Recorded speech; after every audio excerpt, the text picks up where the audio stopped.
Thank you for joining us. My name is Asir from Microsoft. At Microsoft, I focus on everything developers need to build Java apps on Azure. So what we're going to do today here is that I'll show you an app that is Spring Boot app with multiple parts that are running on my local box. We're going to deploy that to the cloud, deploy to the cloud across the globe, and then make some changes, and then see how it rapidly deploys again back to the cloud, right? So we're going to do all of those things right here. So let me show you the app first, how it's running right now. So let me go back to my browser. So I have it up and running right now. Oh, I see. Apple's canceled. I may have to rerun it because I reconnected it. So let me Control-C and rerun. I'll run it locally right now, and I'll show it to you how it comes up. So what we're going to do is take that app to the cloud one piece at a time. We'll take it across the globe, and then we'll make some changes, quick, rapid changes. And then we'll take it across the globe again rapidly, right? So let it come up. It's coming up right now. Once it comes up, so here is a browser where I opened it up already. That's the previous instance, so let it come up. So this is a movie DB app. So if you've used IMDb, it's pretty similar to that. What we built is something very simpler version to demonstrate how you can rapidly dev and deploy multiple pieces that you have across the globe. Okay, let me check if it's running. Okay, it's running. So if I refresh it, it should be there. It's loading up. So the internet is also very spotty. Yesterday, I tried to check in this room. So some cases when I'm running the rapid deploy, I might take some shortcuts, but I'll show you what the right way to do it as well. And the shortcuts are mainly to work around the internet situation in this room. Okay, so it's a MovieDB app. If you click on it, it'll go to the list of top movies, and you can see what you want, right? For example, if you click on Star Wars, it'll give you the Star Wars information. It has multiple pieces to it, right? So let's go back to the how we can move this to cloud, right? So the first day, you probably listened to Ramji from Scotiabank, right? He mentioned that he has 29 teams, production in 4 countries, 3,000 deployments per month, right? I also heard John Heverin from Liberty Mutual. He said 75% of his staff is writing code, 50 code productions a day.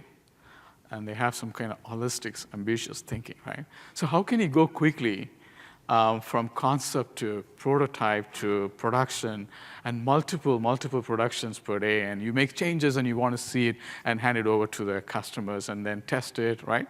That is the higher order bit there, right? So if you were to look at the landscape, right? So there are many things available for you, right? So there are containers, microservices, serverless, Kubernetes. They're all hot, and they're all suitable for problems to solve in the cloud for you. Now, your goal is to build and take services faster to the market. You want to get some feedback, and then continuously iterate by leveraging these hot technologies, right? Now, at Microsoft, we have been working on deep integration of the Java toolchain on Azure. So what you're going to see here is our journey as well, how we are building it, and you will also see where we are heading, right? Our journey mainly to make sure that it's easy for you to build them and then deploy them, right? So here you see that you have microservices, Spring. Spring is, of course, we are here for Spring 1. Everybody uses Spring, right? Libraries and frameworks. Maven is everywhere. We also, customers tell us that they use Gradle, IntelliJ, Eclipse, and now VS Code is also here. So we also have VS Code support as well. Then we talk about DevOps, right? DevOps is used to go faster to the market. At the same time, developers need a very stable environment so they can resolve issues faster, right? If they don't have DevOps, then it's holding them back pretty badly because at that point, they can't go fast. So customers tell us that they use Jenkins, VSTS, they use delivery pipelines, right? And they also tell us that they use monitoring, diagnostics, logging, right? So that they know when and why code breaks in production, right? So if you were to, before I go, I also want to, when we deploy, right? I know that Josh always tells that you have to start with start.spring.io, right? So I do want to show that experience here a little before we state the apps to the cloud, okay? So let me escape. If I were to go into my IntelliJ, right? Can you see that, right? If I start a project, for example, right? I'm creating a new project. I say I want a Spring initializer, and then say, let's say example, say demo 26 or something like that. And then I go here. You can actually choose Azure right here, right? So you can add Azure support. You can add Azure storage. You can also go to SQL, add MySQL, and you can go next. And there you go. The thing will be built for you, right? So when it builds, it puts all the libraries in place, similar to what you would see, right? So here it is. But what I did is I also created another project just to show it to you very quickly, because this is not the main focus. But I do want to show you where developers start, right? I've already created an app using the same starter. And what I'm doing here is I'm trying to talk to the Azure storage using the starters. I'm creating a container if it does not exist. And I'm uploading a blob and then listing the blobs from the right. So if I were to go to the terminal right here and say men spring, you will see that it'll run, it'll connect to Azure, create a container if it does not exist, and then list all the containers, things like that, right? So just a little bit of where the developers start and how they see Azure as well. So here, if you see right here, it created a container if it did not exist. It also uploaded a text blob, and then it started listing all the blobs. I've been running a few times, so you can see all the blobs that have been going up there, right? So that's where they really start, right? So let's move on from the starting point and go back to the overall view. Right. Now, let's take a look at a day of a developer, right? That's a very important one as we start deploying them, right? So there is a circle there, right? The first circle. This is a circle that happens before they commit the code, right? Or also after they commit the code, right? In this circle, sometimes they create a new repo, or they fork a repo, or they build some cloud resources, they start coding, they build, they test, they deploy. And most common apps they create is web app, REST API apps, functions, things like that. And then they deploy to cloud, test, and debug, right? Along the way, they use Git, GitHub, IntelliJ, Maven, maybe VS Code, Azure CLI, or if they're using another cloud CLI as well, right? So all of those things are happening in that circle. When I bring the outer loop, which is the post commit, right? It's connected through the source control, right? You use Jenkins for continuously integrating and delivering it. You deliver multiple apps, web apps, function, API apps, maybe SQL code, uploading data, lots of things you do. Then you also deliver to multiple data centers across the globe, right? Maybe West US, South Central, East US, Europe, Tokyo, right? Many, many centers. And you also deliver to multiple environments, dev, test, production, or maybe you have a feature branch, or maybe you have a support branch, or maybe you have an experimental branch. Many things are going on, right?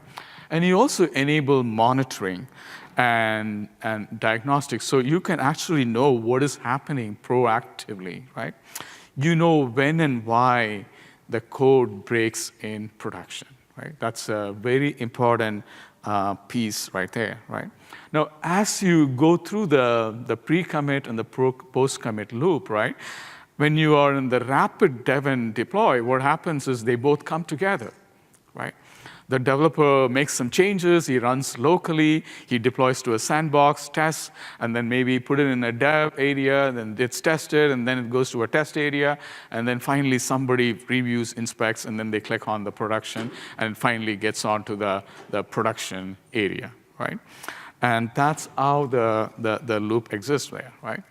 Now, if you're imagining going back to the MovieDB app that I showed, right? It has multiple pieces as well. So the apps that we have there are, it has a front end, which is a web API, web app. It has a back end, which is a REST API.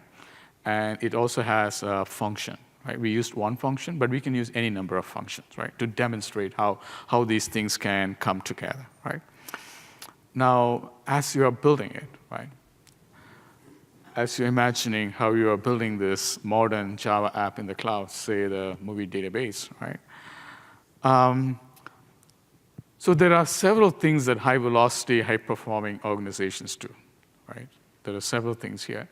I want to point them out because as we move, you're going to see them, right? As I use them, right? 12 factors in the morning, main stage, they talked about it. They talked about it yesterday, right? Try to create minimal service, right? Many number of services, but minimal services. It's created by many, many teams, small teams, right? And they're all autonomous teams. And they're all executing on their own mission without blocking on other teams, right?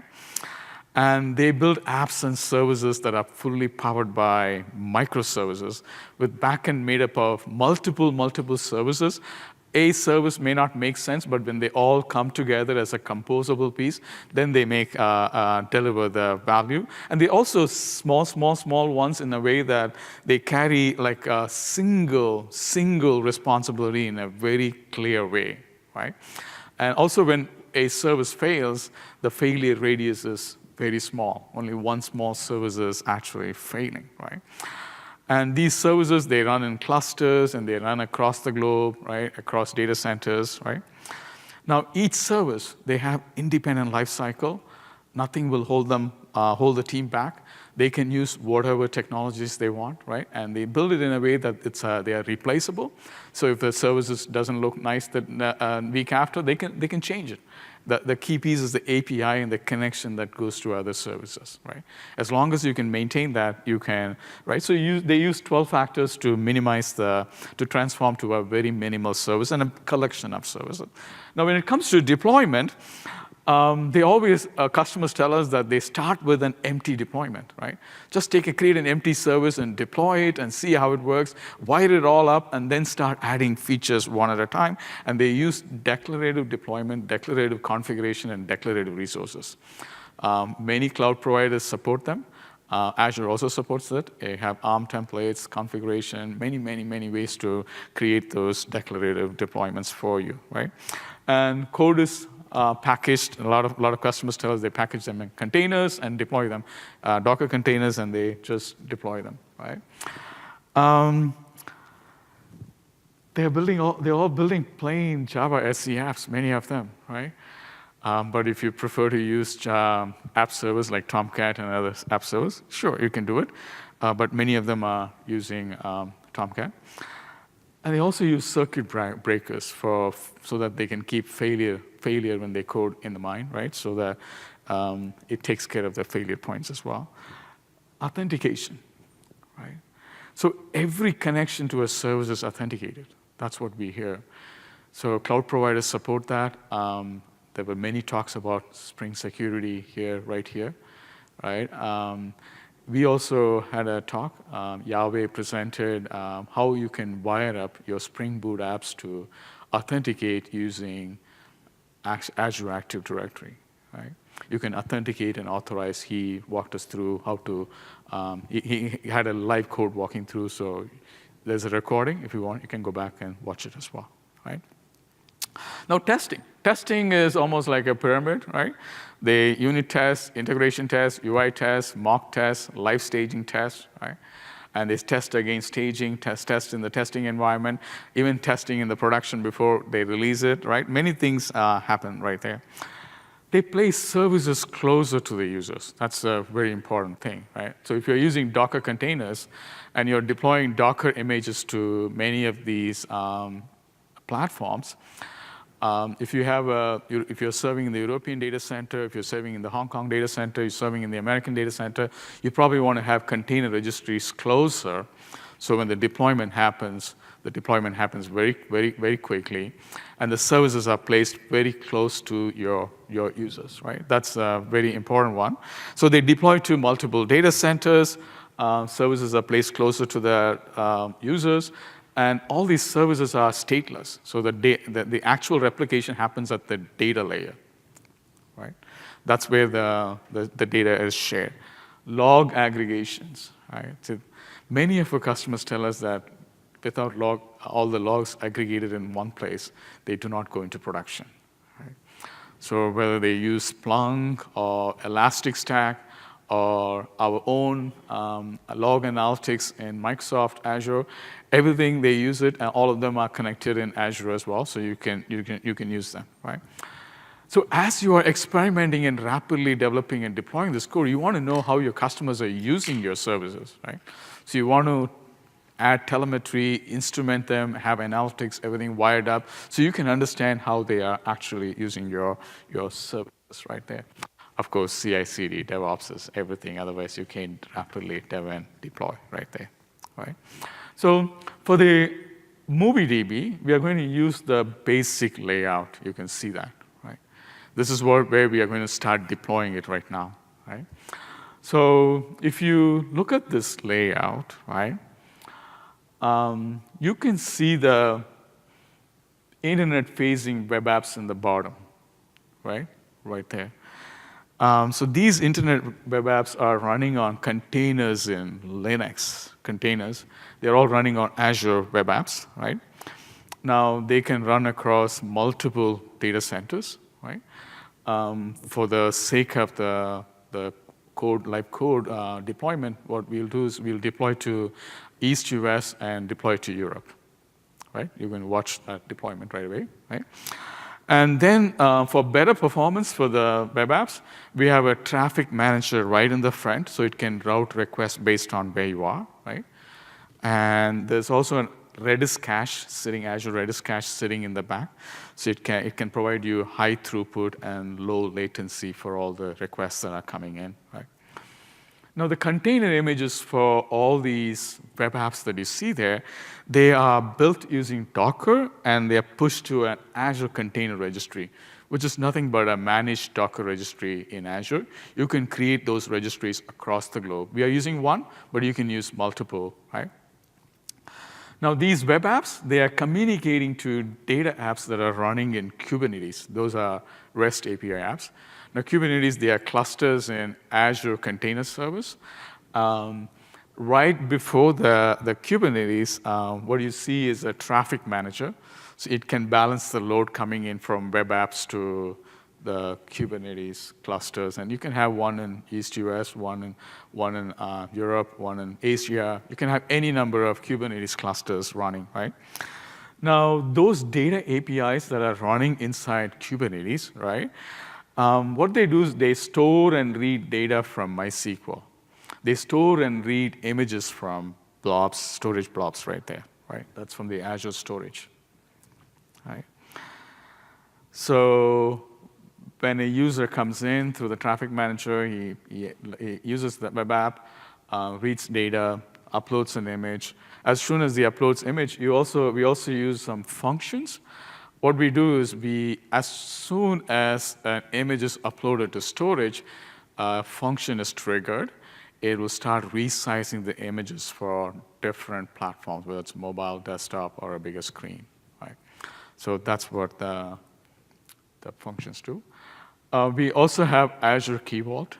We haven't wired up into this demo yet, but you can use Azure Key Vault for managing all your secrets. Now, in the app that I'm going to show you, all the secrets are outside. There is nothing inside the code. They're all coming in through environment. So as long as you can pump it into the environment, they'll show up in the app, right? So let's go to the app and start deploying across the globe now. So now that you understand the layout of web apps, data apps, and functions, right? And where the data is coming from, you can see right there, right? So with that, we'll start looking at the code right away, right? So let me escape from here. The first thing I'm going to show you is the functions, right? So in this case, I open the function. So here is the complete code base, right? So you can see there's a data app, there's a function app, there's a web app, and there are deployment-related stuff right here, right? So I'm opening the function app. The function is right here. So if you look at this function right here, right, it's a piece of code that's triggered as soon as an image is uploaded to storage. Right? What it does, it resizes it. So it takes in a blob and puts out a blob in different sizes. Right? And here is the code that actually does it. So what it does here is a very simple, a single responsibility, right? Nothing more than a single response. Now, you can create many, many, many functions like this, right? But I'm showing you one that we have created to show it to you today, right? So here, you can see that it reads the byte array and resizes it, and then sends the byte array out, right? So what I'm going to do is I'm going to kill the local app, Control-C.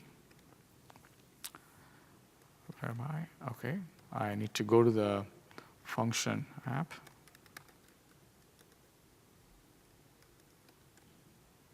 Okay, so to deploy, what I do is I simply say mvn, clean the package first for me. And there is another goal that we created, which is functions, deploy. Right. So at this point, it will start compiling. It will create the function manifest, and then start the deployment. The deployment is, it'll start pushing the files to the Azure functions and get it started, things like that. It takes, in this room, I think it takes about 37 seconds or something like that because of the internet speed. So you're going to see that right away, right? It's, at this point, it is copying the jars to the Azure.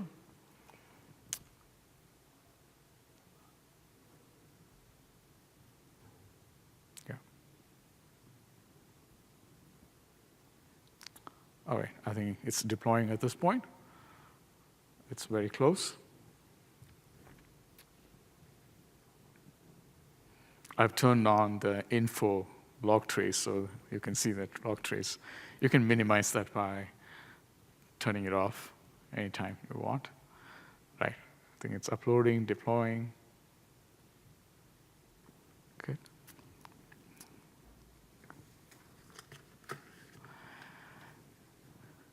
Now, Mark Fisher also showed yesterday how you can deploy your Spring Cloud function also to Azure. That is also possible. I think you will see more announcements coming from Pivotal, how you can run it. But I wrote it the simpler way. So it took a little more than a minute. It shouldn't take this long, but it's the internet speed in this room right now, right? So next, what I'm going to do is I'm going to deploy the data app into a Kubernetes cluster. Right? So before I do that, let me show you the data app right here. That's not the project, so.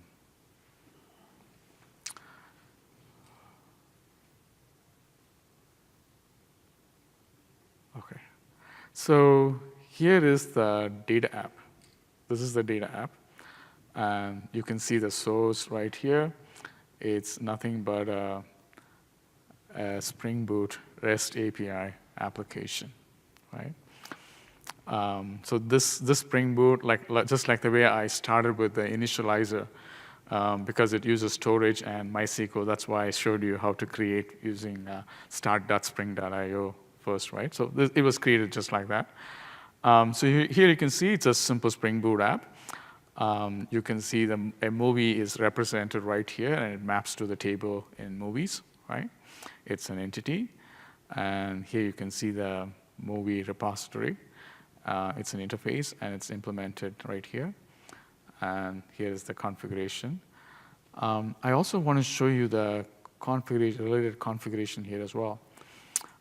You can see everything is externalized, right? All the secrets, everything is coming from the environment, so you can pump it. You can pump it from Azure Key Vault, or you can pump it from your config server, wherever you want to bring it in, right? So it's a very simple data app. What I'm now going to do is a little bit about this data app is that it's loosely defined, and it hones again on a simple responsibility of getting and putting data, right? And it exposes an API, right? Just to go back, it reads the data from Azure. It reads the data from MySQL. MySQL, there is an Azure database for MySQL as a fully managed service. That's what it uses. And it also stores and gets data images from Azure Storage. It's also a managed service on Azure, right? So what we're going to now do is going to deploy this to a Kubernetes cluster. There are many, but we will figure out how we're going to do it for many. But first, I'm going to do it for only one cluster, okay? So I need to move to my data app folder. Okay, double check. So here's where I'm going to take a shortcut. I usually package and then clean build package, and then start pushing to Dockerize it and push it to the Docker registry, Azure Container Registry. But that's taking a little longer because of the slow internet speed here. That's one shortcut I will take, and I'll go. You're going to see me skip, because what I did is in the morning I sat in that area, started pushing it before I came here. Right? So what I do first is I clean and package it. Right? That's the first thing I do.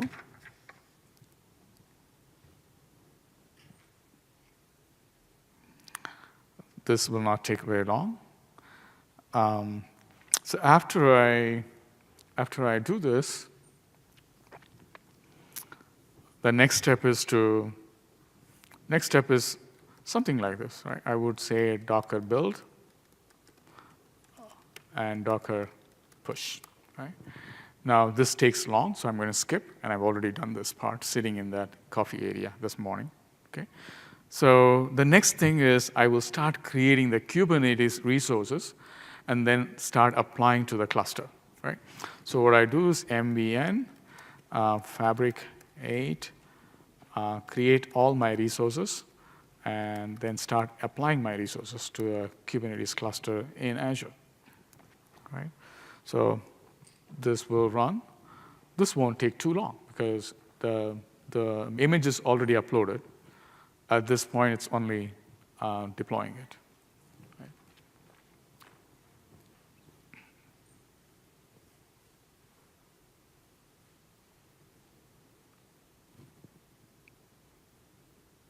Okay, it's done. So I can check if it went through by get svc -w. It'll tell me if it's done. Okay, it's done. It says my external IP address is right here. Right? We can run a small check right here to see if it went through properly. So I'm going to curl. We've set many things in the environment, so I can actually rely on the environment variables right now.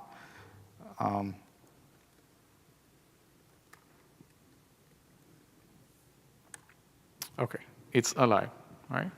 So this is the IP address you saw, right? It's the same IP address as this, but I'm using the environment variables to just make it easy, and that's how you would have connection parameters, things like that, right? So the REST API is up, the functions is up. Again, I only did one piece of it, not across the globe, right? We'll come to across the globe as next. So the next thing is to look at the web app, the one that is internet facing, right? So let's go back to the code. The web app is right here. It's again another Spring Boot app. Right? It's again another Spring Boot app, right? It talks to the REST API, right? So you can see that it is talking right here. It's talking to the backend, right? REST API and getting the data. And you can see the controller, name, right? And it also has similar application properties where the environments are all of them are coming in from the environment right here for you, okay? So you can see all of them are coming right here, right? Now, here again, it's a very thin app. It owns on one single responsibility of delivering the pages to the customer, right? All the data, everything else is external to the app, right? So what I'm going to do now is I'm going to just deploy this. The way I deploy it is I have to go to the folder. I'm in the web app. So I can, what I would do usually is I would say Maven package, docker:build, and docker:push, right? So what we are wired up here is we have wired up the Spotify plugin. Everybody uses Spotify plugin for pushing to Docker registries. So this is a Spotify plugin. I'm going to take that Docker build and push out because I already pushed it sitting there to avoid the internet problem, right, in this conference room. Right? So right now it's building. It's built. It's built very quickly. And now I'm going to deploy. Now when I deploy, since we have multiple web apps, I have to pinpoint and say which web app I'm deploying to, right?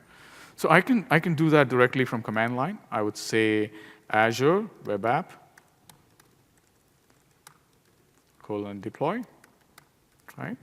And then I can say pinpoint it and say -d web app resource group equals, where's my $? So I'm going to deploy to the East US group, okay? East US group, and I also have to name the web app name.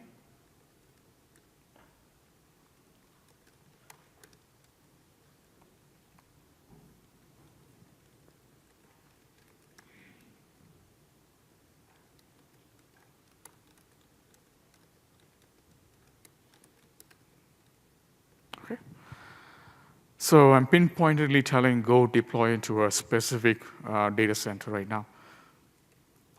So it'll start the deployment. This shouldn't take long because the command goes into the Azure. It tells Azure to pick it up from a Docker registry, which is the Azure Container Registry, which we have already pushed the image to. Right. So once this comes back up, I can curl and check if it went through.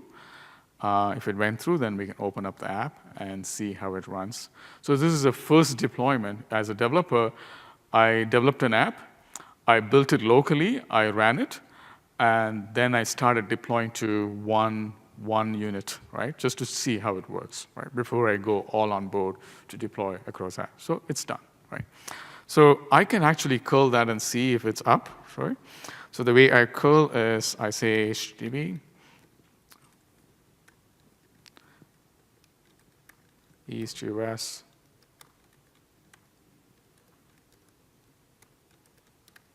web app /azure websites.net /index. Okay, it's up.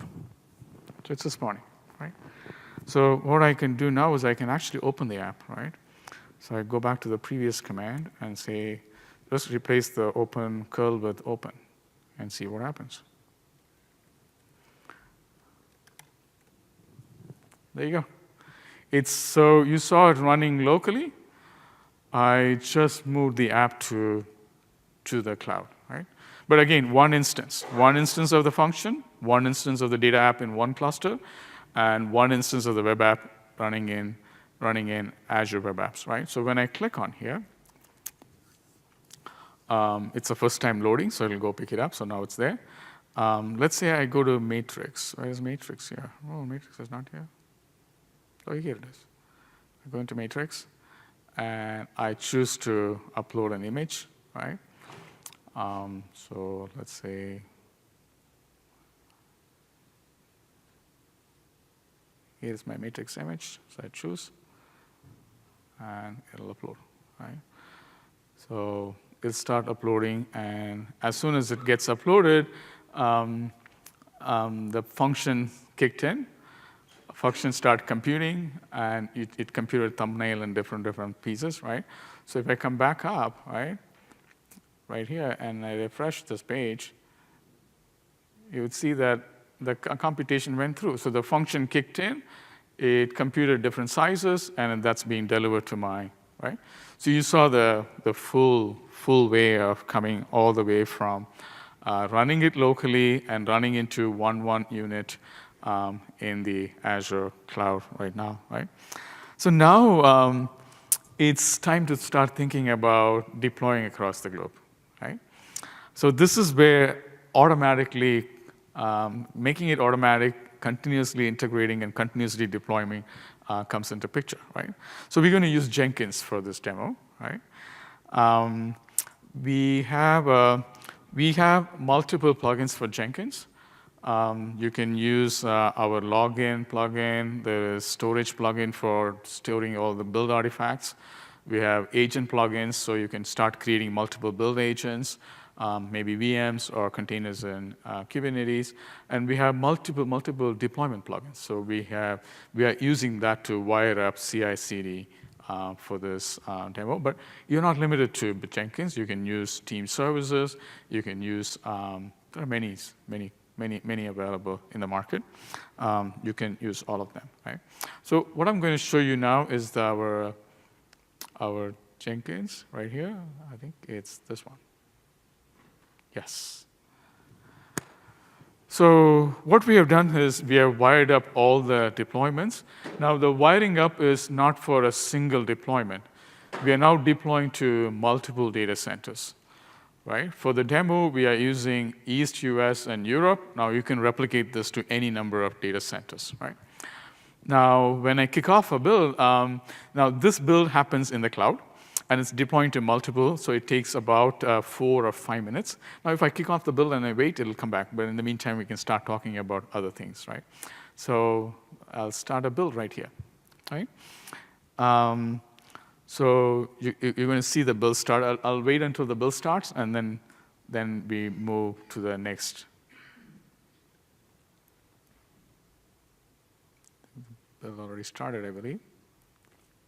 Yeah, it started. Okay, you can see the build started right there. So we leave this aside, and we'll go back to the code, okay?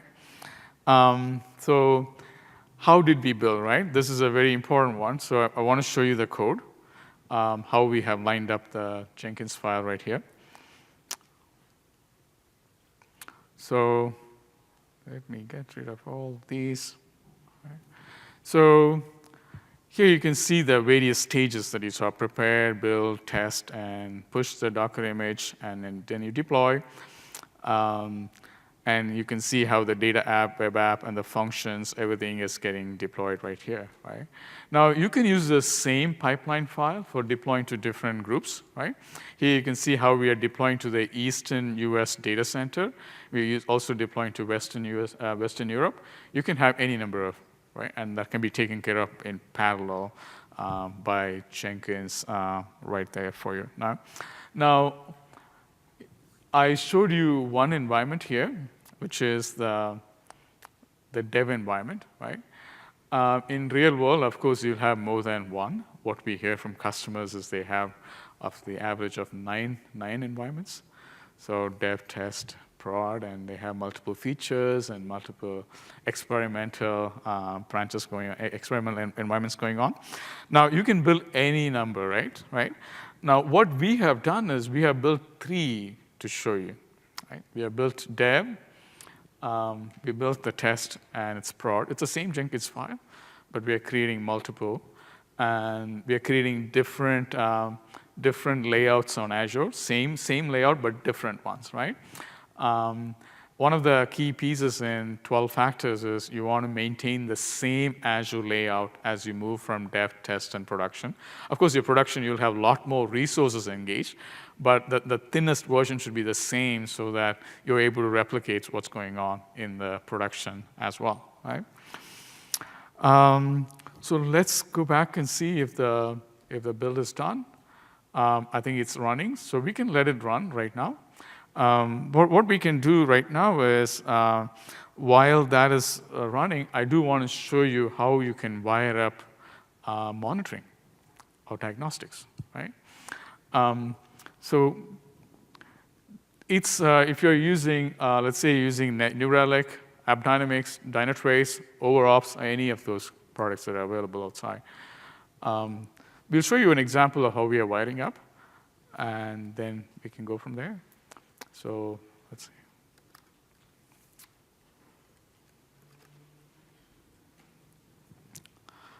So here is the code base that we're using. It's completely available to you, right, as open source. So wiring up for the monitoring here.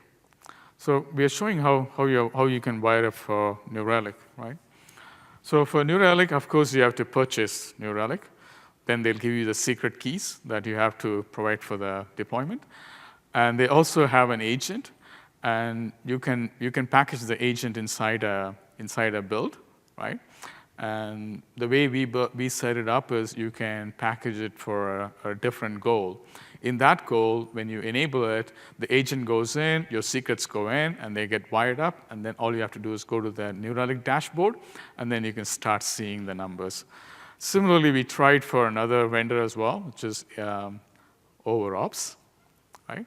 So here again, it's the same model. You have to bring your key, and then you have to put in the build agent, and most of those companies provide you the Maven target, so you can put it in, right?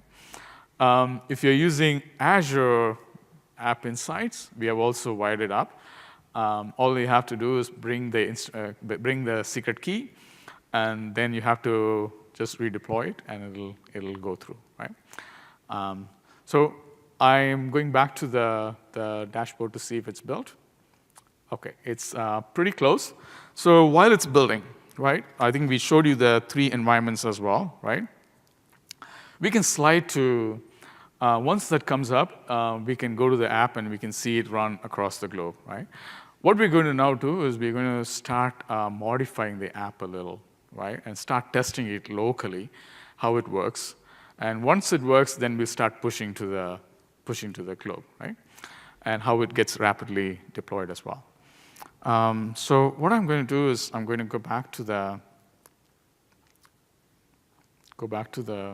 folder here. I'm going to make a visual change so we can all see it, right? Because seeing is important as well. So what I'm going to do is I'm going to open up the source right here, the main, the resources, templates. I'm going to get into this template, one of this, and you saw this welcome to MovieDB on Azure, right? Let's make it personal here for Spring developers, right? And I just save this file. Command S. So we go back to the command line, right? So I'm going to build this locally first. So package, right? So this will build locally first. And yeah, I think then I'm going to run it locally, right? That's what developers do.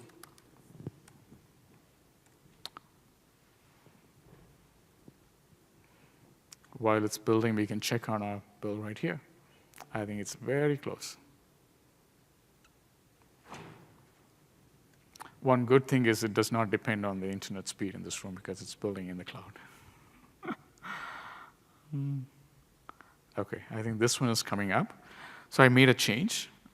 Let's first see the change come through locally.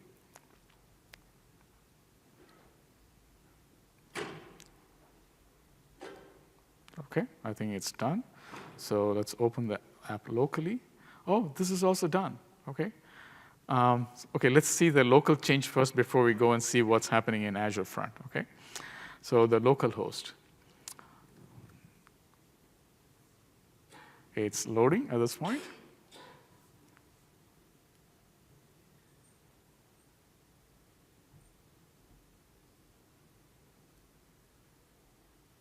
Yes. You see for Spring developers, right? So I'm going to kill this for now. I'm going to go back to the deployment that we made globally, right? So what it says is it's done right here. I'm going to go to the Azure right now. Is this the Azure? No. Okay. So here is Azure, right? So these are all the resource groups that we created for this deployment. One of the places where we kept the traffic manager, because traffic manager is the one that's going to route to multiple apps, right? We placed it in this group. So I'm going to open this, and you would see the web app traffic managers here, data app traffic managers right here. I'm going to open this, and it will have a URI right here. And if I click on it, you would see the app is loading at this point. There you go. This is now globally available, right? We deploy to East US, and we deploy to Europe. Of course, we can deploy to any number of data centers, right? It's globally available. And if I click on it, since I was uploading some of the images from one instance, it's the same database behind it, right? Remember, the data replication happens at the data layer, right? Not at the UI layer. So you see the image that I loaded up shows up here as well, right? And it's going through the traffic manager at this point. It's not going directly to a specific app, right? Okay. So now that we have done that one, and we have seen the local one as well, right? So I think the local one is somewhere here. Local host is right here, which is a different one, right? So what I'm going to do is I'm going to push this change to the GitHub and see what happens after that, right? So now, if you're a developer, you probably go through numerous cycles, right? You keep on iterating until you get it right. But for the demo, we got it right the first time. Just we have to assume that, right? So here I go. I kill the local piece. I don't no longer need the local piece, right? So what I'm going to do is I'm going to check how many files I've changed. OK, there are many files changed, but there's only one thing that I need to push from here. And that is this file. This is the file that I just changed.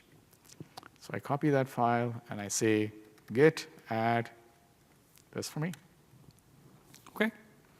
It added that. Again, git status, right?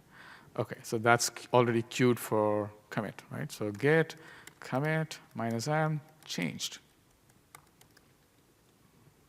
Okay, I committed.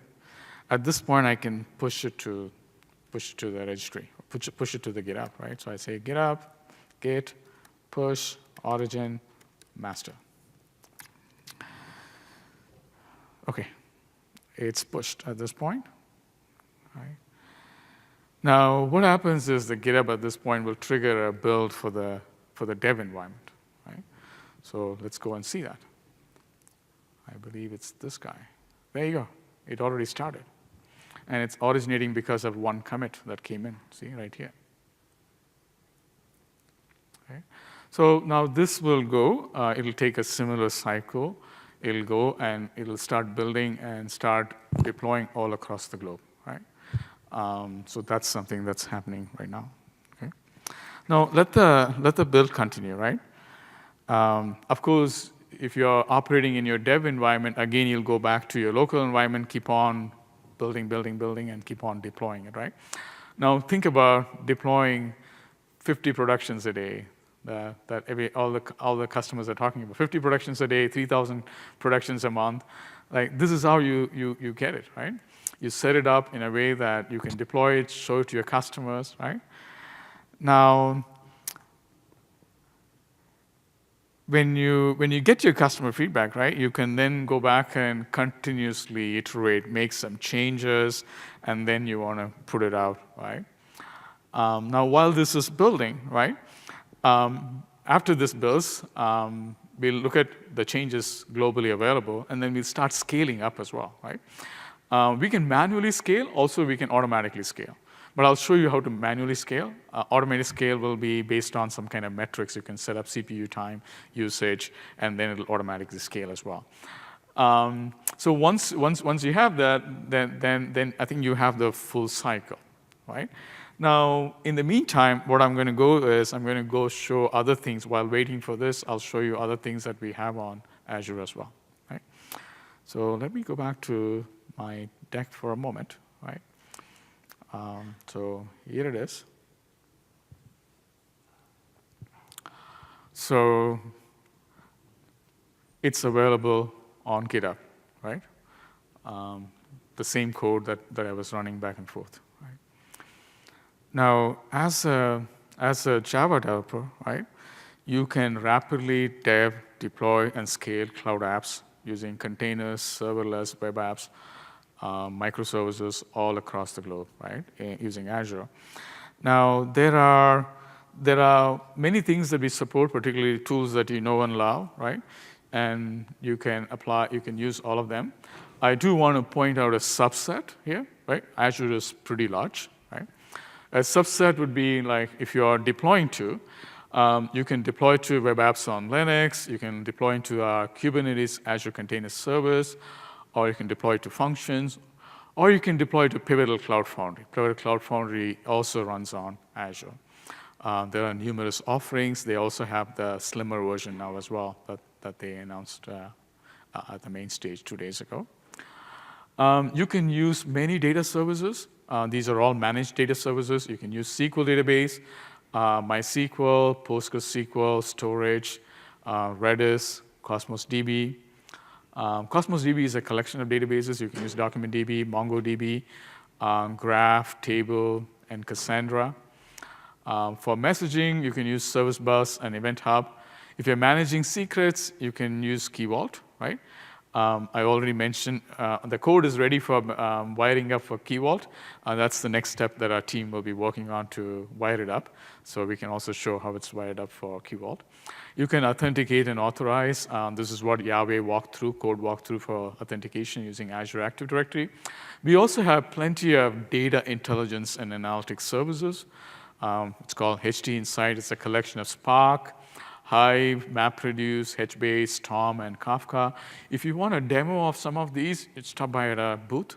Many of our engineers are there. They'll be able to demo to you. For continuous deployment, you can use Jenkins on Azure or on-premise, or you have many, many plugins. You can use those plugins as well. Now, the demo that I showed, I was running Jenkins in a Kubernetes cluster, right? You can also run it on VMs. We have many ways of running. Now, when you're scaling Java apps, you can scale it in Kubernetes servers. You can scale it in virtual machine scale set. Load balancers, we have various levels. I think I showed you Traffic Manager. You can also have a layer 4, also the app gateway, which offers at the layer 7. You can also scale it at the web apps on Linux. That's what I'm going to show you. One of the load balancing I'm just going to show you right away, right? So let me stop here and go back and look at the build, okay? So here I am, back to the build. So it is pretty close. I think it's about a few seconds to go, right? So if I wait, give me 1 second, and I will be able to show this particular piece. It's loading.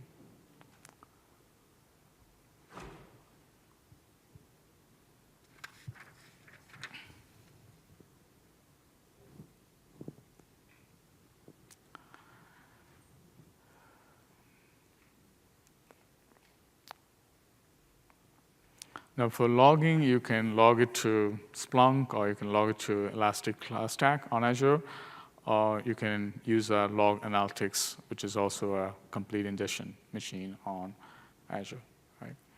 Okay, I think we are very close for the build. Okay, it's done, okay? So let's go back to the, so here's the Traffic Manager. If I click on it, you would see that it's loading at this point, and the new one hasn't come up. That means it has to be reloaded. It's probably loading from the cache.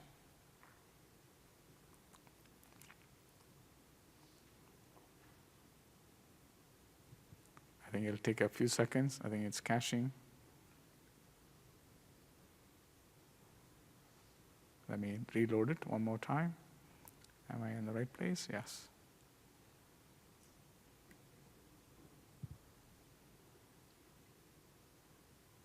It's not here yet.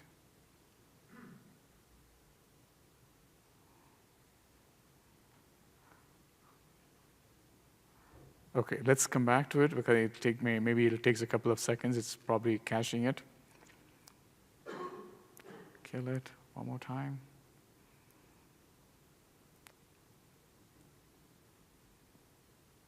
Okay. Yeah, that's what I should do. Yeah, I'll take another browser. That's probably the key. It's probably.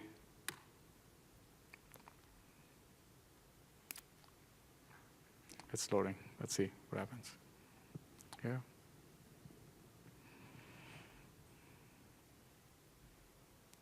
It's also the internet is spotty as well, so it takes a while to load. Okay.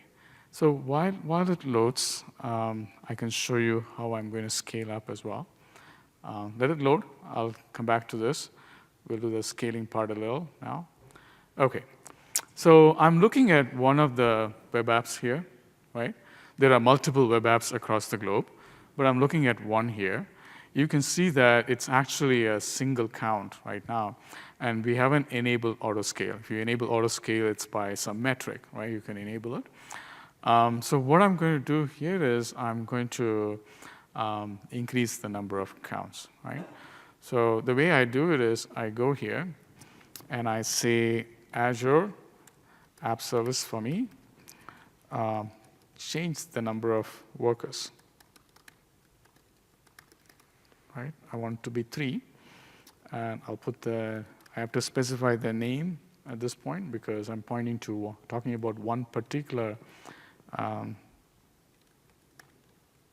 app.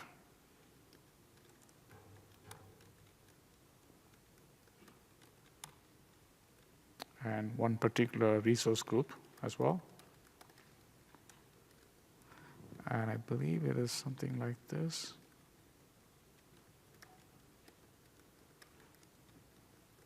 Okay. So that should update the number count right away. So we can go back in the meantime. We are multitasking. There it is, reloaded. Okay. So I had to use another browser to avoid caching. So the page is there. It says that it's specifically for Spring developers, right? You saw how the change happened, and we are going through the traffic manager, which means it got deployed across the globe, right? It didn't take too long, right, to rapidly deploy, right? So let me go back to the count now. I think, okay, the count is done. It accepted, and it increased the capacity to 3 here. So if I go here, if I refresh this, you would see that the count is up, right? So imagine a scenario where you are deploying in production and it's very popular. You want to experimentally add some before you get into the auto scale, right? Auto scale can kick in later on when you set it up, right? So I increased to number 3 right now, right? So going back, right? So the overall thing here is that you can rapidly develop and scale Java Cloud apps using containers, serverless, web apps, Spring Boot apps, right? Many of these are Spring Boot apps, and interact with managed Azure services, and you saw the patterns, right? We talked about a bunch of patterns. You can start applying those patterns for 1 service, 2 service, tens of service, or thousands of servers, and you can have any number of productions per day, right? Any number of deployments per day. And as long as you set it up in a way that it's single responsibility, teams can do whatever they want, and they can continue to do at their own pace, right? That's the key important piece right here, right? Now, I do want to show you a couple more things. So to finish it, okay. Right, so we talked about there are many things that they can run and interact with Azure services and offerings. Now, one of the questions that developers asked where to get started, we do have a page It's on docs.microsoft.com, specifically for Java developers.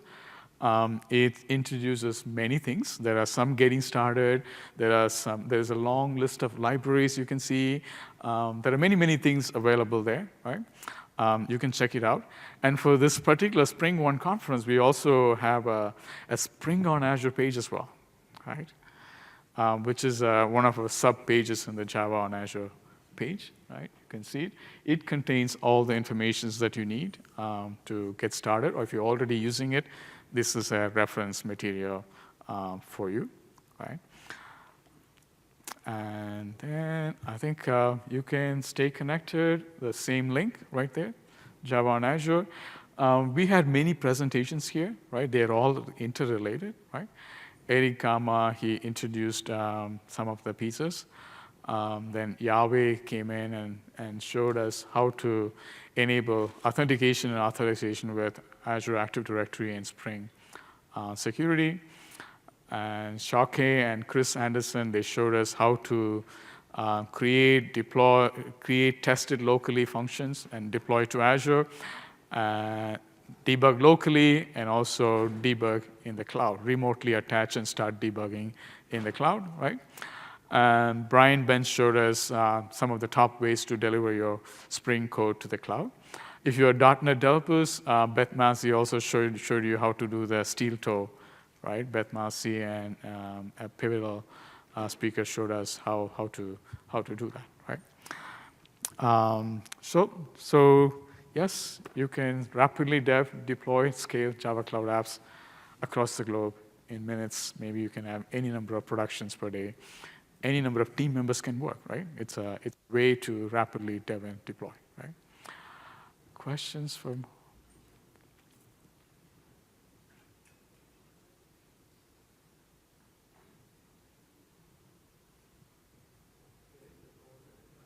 Sorry, one question?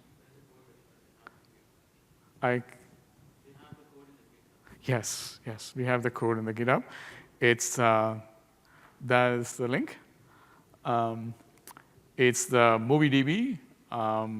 All the code that we showed is there, whether it is Jenkins configuration file, or the data app, or the function app, everything is there. All your deployment, declarative deployments, declarative configuration, declarative resources, everything is sitting there for you, right? You can play with it. You can use it as a template if you want to get started, right? Or if you want to zone in on a specific area, you can go there and start playing with it as well, right? And you can also come to our booth. We can show you many other small demos. This one pulls together many pieces in, but there are many other pieces as well. Like if you are submitting a Spark job to HT Inside, you can see how we do. If you want to show us how we are debugging functions locally or remotely, you can come to the booth as well. Or if you want to show us how to use one of the starters, maybe a security starter, and wire it up, come to our booth, we can show that as well, right?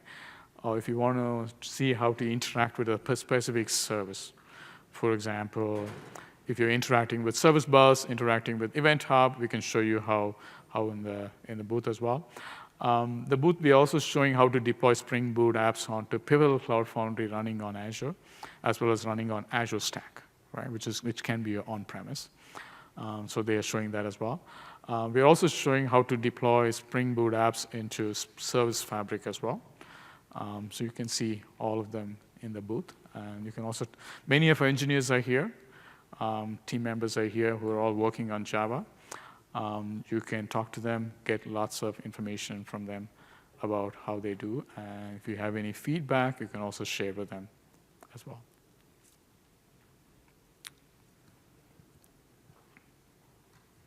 Okay. Thank you.